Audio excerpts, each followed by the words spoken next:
आज हम क्वेश्चंस करते हैं height and distances. Height and distances trigonometry का ये एप्लीकेशन ऑफ ट्रिग्नोमेट्रीज में आता है। क्या आता है? Applications of ट्रिग्नोमेट्रीज।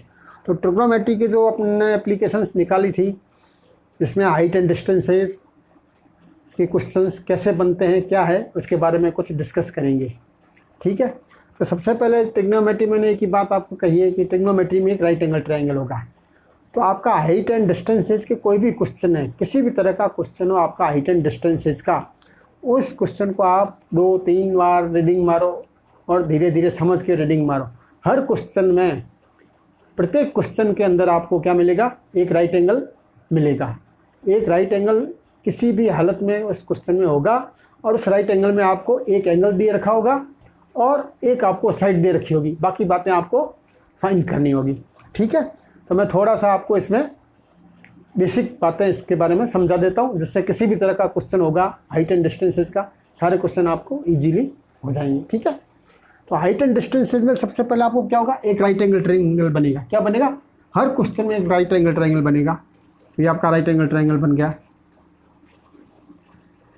Right angle triangle में 90 डिग्री है। ABC राइट एंगल ट्रायंगल, और ये आपका 90 डिग्री है। 90 डिग्री का अपोजिट साइड होता है हाइपोटेन्यूस। ये होता है हाइपोटेन्यूस। ये आपका एक थीटा है। थीटा है, थीटा के सामने वाला होता है परपेंडिकुलर, और ये आ जाता है आपका बेस।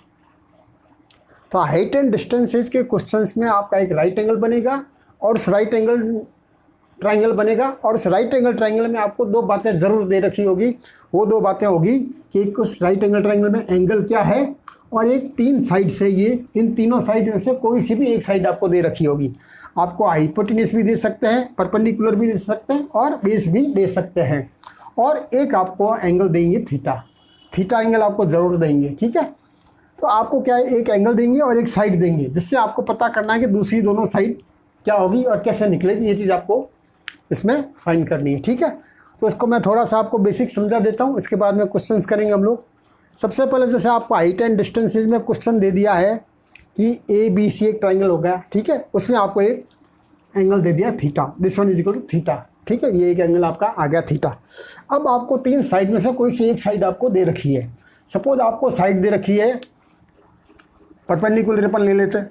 आपको साइड दे रखी है परपेंडिकुलर साइड। आपको क्या है? सपोज परपेंडिकुलर साइड आपको दे रखी है के यूनिट, के सेंटीमीटर या के मीटर, आपको एक साइड दे रखी है परपेंडिकुलर। ठीक है। के मीटर। और आपको साइड निकालनी है, हाइपोटेन्यूस भी निकालना है और बेस भी निकालना है। ठीक है। हाइपोटेन्यूस और बेस कैसे निकलेंगे? सबसे पहले जो आपको फाइंड करना हो, जैसे आपको हाइपोटेन्यूस फाइंड करना है, तो आप लिख लीजिए hypotenuse upon perpendicular is equal to. अब आपको देखना है हाइपोटेन्यूस अपॉन परपेंडिकुलर क्या होता है। Hypotenuse upon perpendicular, perpendicular upon hypotenuse होता है साइन थीटा। तो हाइपोटेन्यूस अपॉन परपेंडिकुलर हो जाएगा आपका कोसेक थीटा। तो this one is equal to cosec theta, this one is equal to cosec theta. Therefore hypotenuse is equal to perpendicular into cosec theta. This one is equal to perpendicular आपको दे रखा है के, हम यहाँ के लगा लीजिए, into cosec theta. Cosec theta को एंगल दे रखा होगा 30 डिग्री, 45 डिग्री या 60 डिग्री। तो आप यहाँ लगा लीजिए कोसेक 30 डिग्री या कोसेक 60 डिग्री या कोसेक 45 डिग्री। तो ये आपका आ जाएगा कोसेक थीटा। कोसेक थीटा की वैल्यू रख लीजिए और के की वैल्यू रख लीजिए। This one is equal to आपका आ जाएगा सपोज K1 मीटर। ये आपका आ जाएगा हाइपोटेन्यूस। क्या आ गया? हाइपोटेन्यूस। अब आपको अगर बेस फाइंड करना हो तो आप क्या करेंगे? बेस अपॉन, आपको गिवन क्या है? गिवन है आपका परपेंडिकुलर। गिवन क्या है? परपेंडिकुलर है। और फाइंड क्या करना है? उसको आपको ऊपर रखना है। तो base upon perpendicular is equal to, अब आपको देखना है कि बेस अपॉन परपेंडिकुलर क्या होता है। Base upon perpendicular upon base होता है tan थीटा। तो बेस अपॉन परपेंडिकुलर होगा आपका cot theta. So this one is equal to cot theta. Therefore base is equal to perpendicular into cot theta. Perpendicular is equal to K into cot theta. Theta की आपकी जो भी value है 30 degree, 40 degree, 50 degree, 45 degree, जो भी आपको value लगा देनी है cos थीटा की, और इसको इससे मल्टीप्लाई करना है। तो this one is equal to K2 metre. ये आपका आ गया बेस, मीन्स हाइपोटेन्यूज आ गया और बेस आ गया। तो सबसे पहले आपको क्या है, जो आपको फाइंड करना है उसको आप रख लीजिए, अपॉन में लगा लीजिए जो आपको गिवन है, ठीक है। और ये जो आपका चला जाएगा क्रॉस मल्टीप्लिकेशन में इधर की तरफ, ये आपको वैल्यू दे रखी है, और कॉस थीटा की वैल्यू आपको थीटा ज़रूर देंगे, थीटा ज़रूर देंगे। तो इसमें आपको एक साइड देंगे और एक एंगल देंगे, और आपको रिमेनिंग 2 साइड्स है उनमें से कोई सी भी साइड पूछ सकते हैं और दोनों साइड भी पूछ सकते हैं। हर क्वेश्चन में आपके 2 ट्राइंगल बनेंगे, सॉरी हर क्वेश्चन में आपका राइट एंगल ट्राइंगल बनेगा, और उस राइट एंगल ट्राइंगल में आपको एक एंगल दे रखा होगा और एक साइड दे रखी होगी, ठीक है। तो आपको देखना है कि कौन सा एंगल दे रखा है, साइड क्या दे रखी है, और क्या क्या आपको फाइंड करना है, ठीक है। इसके बाद कुछ और बात मैं आपको समझाता हूँ मैं।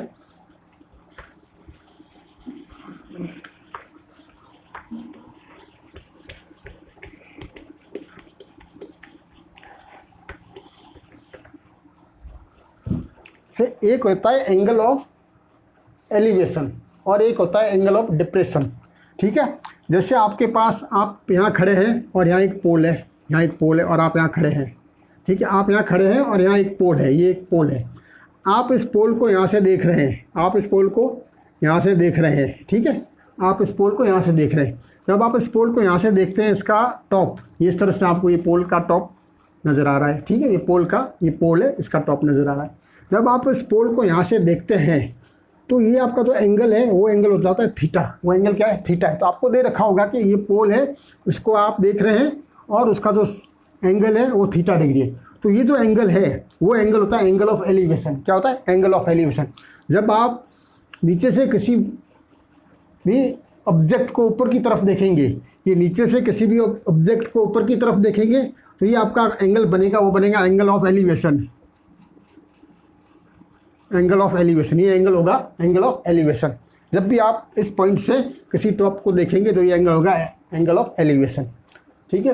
बिल्कुल इस तरह से होता है angle of depression. Angle of depression क्या होगा, जैसे आपका एक बिल्डिंग है या एक टावर है, ये आपका एक टावर है, ठीक है। आप इस टावर की छत पे बैठे हैं, आप कहाँ बैठे हैं, इस टावर की छत पे बैठे हैं, और इस टावर से आप इसके बॉटम में इसके कुछ भी देख रहे हैं। सपोज ये आपका सी भी हो सकता है,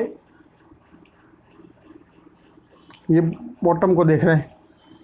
जब आप इससे, ये आपकी आइज है, यहाँ पर आपका, यहाँ आपका आइज है, ये आपका आइज है, यहाँ से आप इस बॉटम को देख रहे हैं, ये आपने ये बॉटम देख लिया, बॉटम को देख रहे हैं। This one is also A B C, इसको भी मैं लिख लेता हूँ ए बी सी।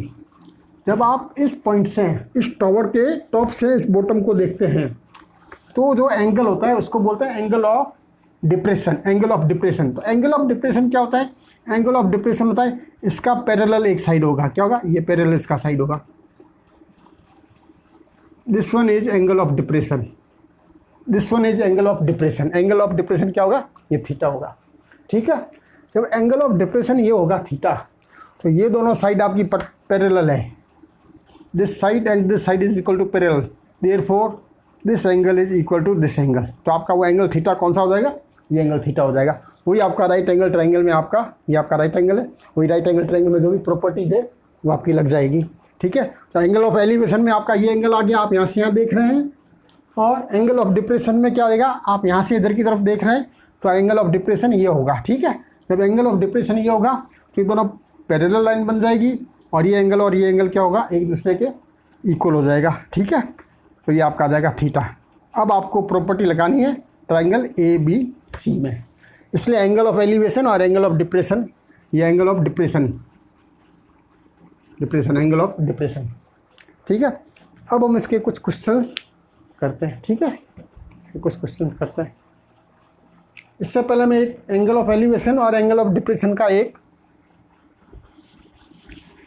छोटा सा डिस्कशन है वो भी कर लेते हैं।